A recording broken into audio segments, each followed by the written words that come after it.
Pernah nggak sih teman-teman ngerasa nggak pantas dikasih amanah besar, kemudian tanggung jawab penting, kemudian atau harapan tinggi, tapi dalam hati kita merasa kok saya gitu, saya tuh biasa aja orangnya, banyak orang bahkan lebih layak daripada saya.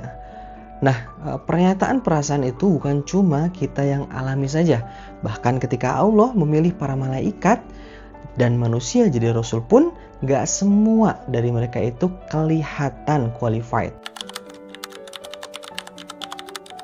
Dalam Quran Surat Al-Hajj ayat 75, Allah berfirman, Allahu yastafi minal malaikati rusulau wa minan nas, innallaha sami'un basir. Allah memilih para utusannya dari malaikat dan dari manusia.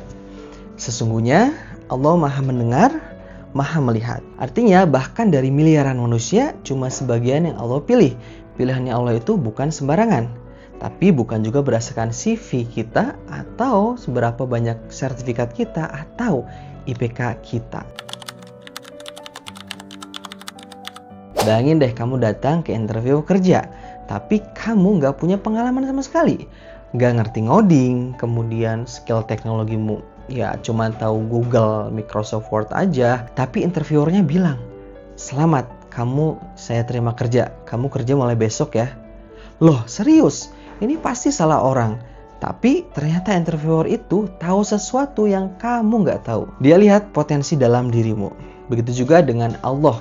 Dalam Quran Surat Al-Hajj ayat 78 Allah bilang, Huwa ijtabakum, dialah yang memilih kalian. Allah tahu siapa kamu, Dia tahu potensi kamu, bahkan ketika kamu belum bisa lihat sendiri nilaimu. Perasaan kedua yang muncul setelah dipilih adalah, saya nggak sanggup. Oke, tugas dari Allah itu berat banget. Allah bilang, Wajahidu fillahi haqqa jihadi. Berjuanglah di jalan Allah dengan sebenar-benarnya perjuangan. Kita langsung mikir, saya berjuang segitunya, saya aja kadang telat sholat. Ingat, tapi Allah jawab ketakutan itu langsung. Ma ja'ala 'alaikum fid dini min haraj. Allah tidak menjadikan dalam agama ini kesulitan bagimu. Subhanallah, Allah tahu kita ketakutan. Allah tahu kita merasa nggak sanggup. Tapi justru Allah bilang, tenang, aku nggak akan bebankan sesuatu yang buat kamu mustahil. Aku akan mudahkan. Kamu di rel yang sama dengan Ibrahim alaihissalam. Lalu ayatnya lanjut lagi. Millata abikum Ibrahim. Kamu mengikuti agama ayahmu Ibrahim.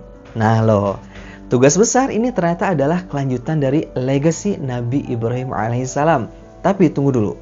Nabi Ibrahim, ya yang disuruh ninggalin istrinya di padang pasir. Bayangin loh, yang harus nyembelih anaknya, yang dilempar ke api. Kita langsung mikir, kalau saya di posisi itu, mungkin saya udah nyerah duluan. Tapi justru itulah pelajarannya. Kalau Allah bisa memudahkan Nabi Ibrahim dalam ujian seberat itu, kenapa kita takut kalau Allah minta kita jaga sholat, jaga kejujuran, bantu orang lain? Kita nggak diminta loncat ke api, tapi kita diminta jaga hati, jaga iman. Kita ini bukan penonton sejarah, kita adalah penerusnya. Kita adalah anak cucu spiritual Nabi Ibrahim alaihissalam. Dan kayak anak yang mirip ayahnya, seharusnya karakter kita juga mencerminkan keteguhan, keberanian, dan kepasrahan kepada Allah. Makanya Allah bilang, liyakuna ar-rasulu syahidan 'alaikum wa takunu syuhada 'alan nas. Agar Rasul menjadi saksi atas kalian dan kalian menjadi saksi atas manusia. Di hari kiamat, Rasulullah SAW akan bersaksi tentang kita. Apakah kita pegang Quran atau kita tinggalkan? Ini berat, tapi bukan buat menakut-takuti, tapi untuk mengingatkan. Kamu bukan orang biasa, kamu dipilih. Lalu bagaimana caranya biar kita layak? Ternyata di akhir ayat Allah kasih 3 pelatihan ini. Faqimus shalah wa atuz zakah wa'tasimu billah. Maka dirikanlah salat, tunaikanlah zakat, dan berpegang teguhlah kepada Allah. Salat, karena itu koneksi langsung kita sama Allah. Zakat, karena itu bakti kepedulian kita kepada sesama. Berpegang teguh kepada Allah, karena cuma Dia tempat kita bersandar. Kalau hari ini kamu lagi merasa nggak kuat, merasa nggak layak, ingat ini, Allah memilih kamu. Allah melihat potensi dirimu. Allah tahu kamu bisa.